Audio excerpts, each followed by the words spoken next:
nataja yako na reaction. Tunasemaje reaction? Wewe ndio translator wangu leo.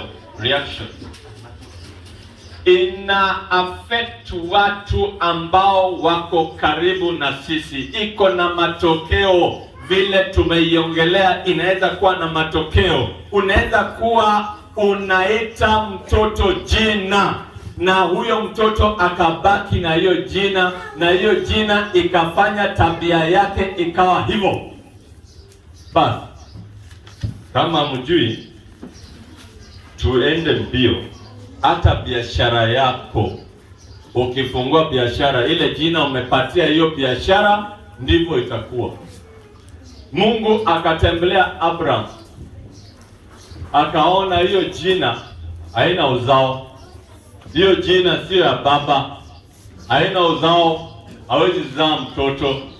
Basi akabadilisha jina yake ikawa Abraham, ambaye ni father of all nations.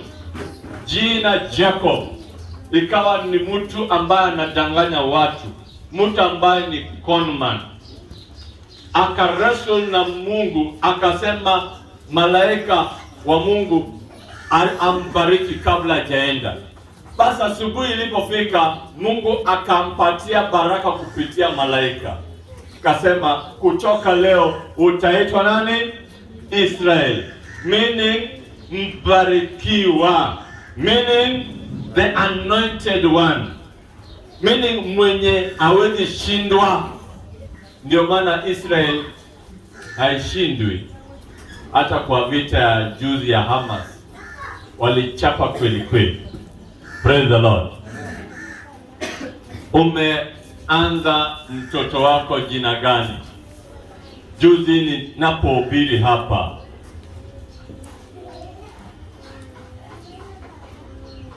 Bwana Yesu asifiwe. Praise the living God. Unamjuaga na jina gani? Praise the living God. From today X, call him Pastor Daniel. Bwana Yesu asifiwe. Asifiwe Yesu. Ni kama mtu aje, kama Alex ule mdogo alisema mfu, alafu waanze kumuita mfu mtembei. Hiyo jina haileti shangwe. Bwana Yesu apewe sifa. Kwa hivyo kuanzia leo muite Pastor Daniel Mayenga. Be blessed. Amen. Praise the Lord. Ukihubiriwa neno ama ukifundishwa neno, alafu upewe example, tafadhali usiwe unaita huyo mtu na hiyo example alikupatia ndio ushike hiyo neno. Tulisema kuna kifo mara mingi. Kuna ile kifo tumekufa na bado tuko hai, meaning ni spiritual death. Spiritual death meaning tunatembea, tunaenda dukani, tunaenda Naivas, tunanunua matunda, tunakula matunda healthy, lakini ndani tumekufa. Tunaitwa kufa dead. Sababu gani? Sababu we don't have the spirit of Christ in us. Tunaishi na ile spirit ya ibilisi ndani yetu. Ndio posa ni mtu anaitwa nani? Kufa dead. Amekufa lakini anaishi. Sio kumaanisha muniite hiyo jina, tafadhali. Sababu chenye unaita naye mtu utajajiwa. You will give account of every word. Ile unaita naye mtu, ile unasema kutoka kinywa chako. Sawa?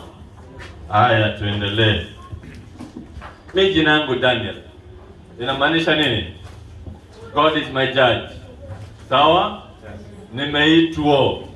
Nimeitwa kufanya kazi ya Mungu, kuhubiri Injili, na wewe mwenyewe huwezi kunijudge. God is my judge. Kwa hivyo usiniite kufdet. Asanteni. Sarai alikuwa maana yake ni closed womb iwezi za, jina ikabadilishwa ikawa Sara. Sara inamaanisha noble woman, mwenye ako na heshima, mwenye sasa anaweza kuwa na watoto wengi. Tuko pamoja? Delila inamaanisha nini? Delicate woman. Ni kama malaya delicate. Ukiongea na yeye unaingia kwenye shimo. Sawa? Jina ziko na maana. Wengi mnapenda jina Mary ama Mariam ama Miriam. Mnajua maana yake? Maana ya jina Mary, mnapenda kuita watoto Mary, Miriam. Basi. Inamaanisha bitterness, rebellion. Inamaanisha nini kwa Kiswahili? Bitterness, rebellion. Machungu. Jina Mary ama Miriam. Jameni, tuite watoto wetu na majina.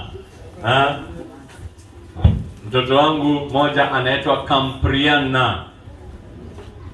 Hiyo ni jina ya nguvu, iko na maana ya nguvu. Nilitafuta maana ya jina kwanza kabla nipatie mtoto. Mwingine anaitwa Toriana. Unasikia hizo majina? Hizo majina ziko na jina nzito. Na their life is being directed kulingana na vile niliwaita majina. Tuko pamoja? Yes. Ukiitwa Okongo kwa lugha yetu, Okongo kwa lugha yetu inamaanisha nini? Inamaanisha mlevi. Huyo mtu kama hajaombewa vizuri anaweza kuwa mlevi wa kuanguka kwa mtaro. Kuna jina ingine kama hiyo, Muriu. Inamaanisha nini? Muriu, unajua? Muriu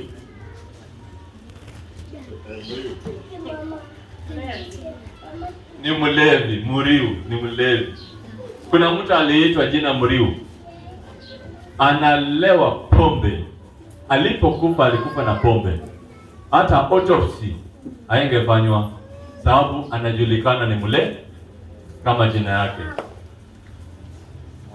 Unasikia? Kiekoma inamaanisha nini? Inamaanisha nini?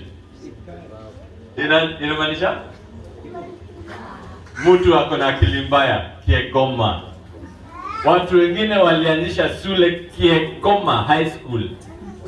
Ilibidi ibadilishwe jina. Ilibidi ibadilishwe nini? Jina. Iko jina ingine. Kavua. Kavua inamaanisha nini? Kavua. Kavua inamaanisha nini? Hakuna Mkamba hapa. Simuseme haraka. Time inaenda. Kavua. Sema inamaanisha? Jameni, wacha nirudi haraka. The one who is always beaten, mwenye anachapwa kila wakati. So umeanzisha mtoto kavua. Akienda shule ni kuchapwa, akirudi nyumbani ni kuchapwa. So yeye anapatikana tu kwa makosa kila wakati na kuchapwa. Akioleka bwana yake anamchapa, ndoa inaisha. Kavua. Nyakimincha High School. Nani mkisi hapa? Nyakimincha inamaanisha nini? Nyakimincha ni mkia. Hiyo shule imefanya kama jina yake kwa KCSE results. Nyakimincha. Almost. Wacha nitumie jina almost. Almost kila wakati inakuwa inashika mkia. Results za KCSE ikitangazwa. Inaitwa Nyakimincha High School. Na bado iko. Haya. Nyakoiba. Nani anajua jina Nyakoiba? inamaanisha nini? Mwizi. Nyakoiba High School. Kuna Nyakoiba High School 2015 waliiba mtihani kama jina yao. Umesikia? Haya, Solomon inamaanisha peaceful. Ndio maana Daudi alipiga vita mingi, alimwaga damu mingi, na hata Mungu anasema wewe umemwaga damu mingi sana, hautanijengea hii hekalu. Wacha nani ajenge? Solomon, meaning peaceful. Na wakati wa Solomon kulikuwa na amani, inafuata jina yake. Umesikia? Samuel ni mtoto wa nani? Mtoto wa Ana. Inamaanisha God has heard. Mungu amesikia. Hana hakuwa na mtoto muda mrefu, sio? Alikuwa anachapwa na maneno na nani? Penina. Alafu akazaa mtoto baadaye, baada ya maombi zaidi, akaanzisha jina yake Samuel, meaning Mungu amesikia. Jina iko na maana yake, na inaweza direct mienendo ya mtoto. Sawa? Kuna jina inaitwa Ebuchinga High School huko Kiluyani. Ebuchinga inamaanisha nini? Waluya wenye wako hapa. Ebuchinga inamaanisha the place of fools. Na unasema Ebuchinga High School.